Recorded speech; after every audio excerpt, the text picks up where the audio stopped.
Assalamualaikum warahmatullahi wabarakatuh. Perkenalkan, nama saya Muhammad Zidan Adi Nugroho dengan NIM C1C024-039. Di sini saya akan menjelaskan koreksi dan rekonsiliasi fiskal. Tak lupa yang saya hormati juga Bu Stuan Anissa MAK.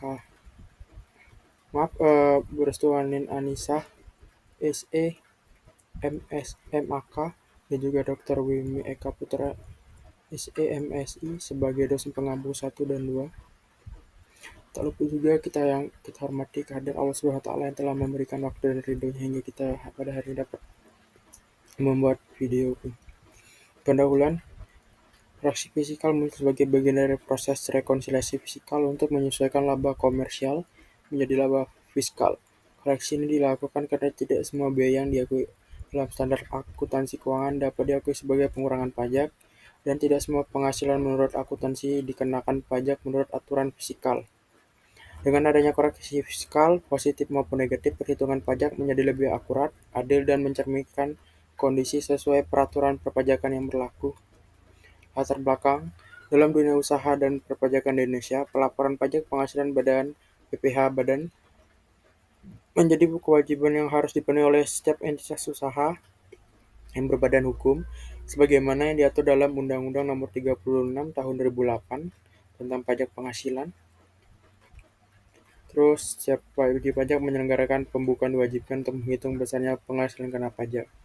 Namun, dalam praktiknya laporan keuangan yang disusun berdasarkan prinsip akuntansi komersial seringkali berbeda dengan perhitungan penghasilan menurut ketentuan perpajakan. Perbedaan ini bisa terjadi karena adanya perbedaan tujuan antara pelaporan keuangan komersial dan fiskal. Ada subbabnya itu saya jelaskan pengertian fiskal, perbedaan fiskal, dan langkah penyusunan fiskal.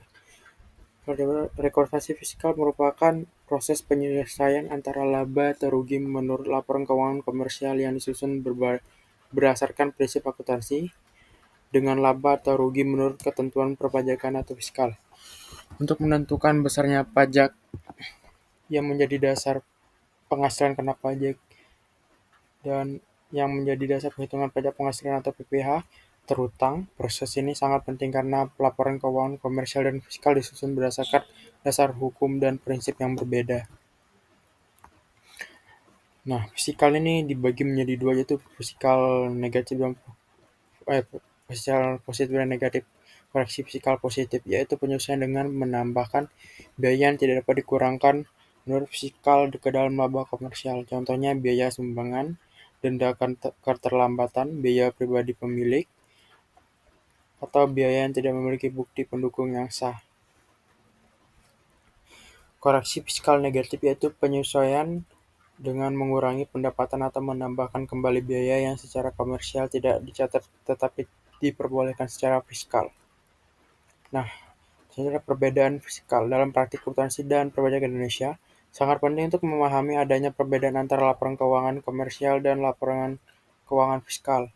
Perbedaan ini menjadi dasar utama mengapa perlu dilakukan rekonsiliasi fiskal dalam proses pelaporan pajak. Meskipun keduanya menyajikan informasi mengenai kondisi keuangan dan hasil usaha suatu entitas, terdapat perbedaan mendasar baik dari sisi tujuan, prinsip penyusunan maupun perlakuan terhadap elemen pendapatan dari beban.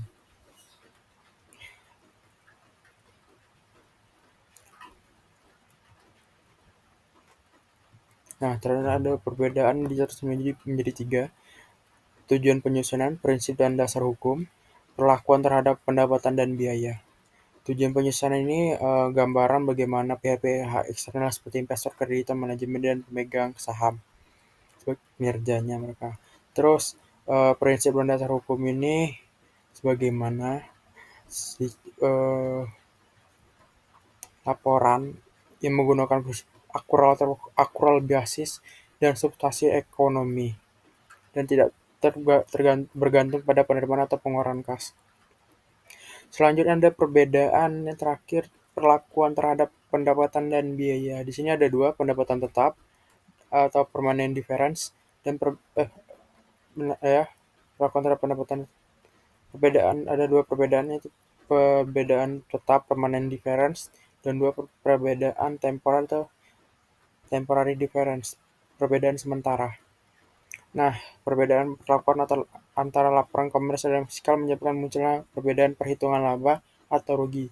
Perbedaan ini dapat diklasifikasikan menjadi dua. Yang sudah saya jelaskan tadi, selisih yang tidak akan bisa dikompresi atau dibalik di masa mendatang adalah perbedaan tetap. Sementara perbedaan sementara itu selisih yang dapat dibalik atau dikompensasi di masa mendatang. Nah, berikut adalah langkah penyusunan rekonsiliasi fiskal. Pertama, menyusun laporan keuangan komersial. Kedua, mengidentifikasi perbedaan komersial dan fiskal. Tiga, melakukan koreksi fiskal. Empat, menyusun daftar rekonsiliasi fiskal. Lima, mengisi formulir SPC tahunan PPh Badan. Enam, melampirkan dokumen pendukung. Tujuh, evaluasi dan review. Kesimpulannya, rekonsiliasi fiskal merupakan proses penyelesaian antara laba menurut akuntansi komersial dengan laba menurut ketentuan perpajakan. Rekonsiliasi ini perlu dilakukan karena ada perbedaan aturan pengakuan pendapatan dan biaya antara standar akuntansi keuangan atau SAK dan Undang-Undang Pajak Penghasilan atau UU PPh. Koreksi fiskal merupakan penyesuaian yang dilakukan terhadap laporan laba rugi komersial untuk menghitung laba menurut fiskal. Koreksi ini dapat berupa koreksi fiskal positif, yaitu penambahan terhadap laba komersial apabila terdapat biaya yang tidak boleh dikurangkan menurut aturan pajak, serta koreksi fiskal negatif yang pengurangan laba apabila terdapat penghasilan atau biaya yang diperlakukan berbeda oleh perpajakan. Sekian, terima kasih. Wassalamualaikum warahmatullahi wabarakatuh. Mohon maaf apabila ada salah dan kurang dalam pengucapan. Saya Muhammad Zin Ade Nugroho, izin pamit undur diri.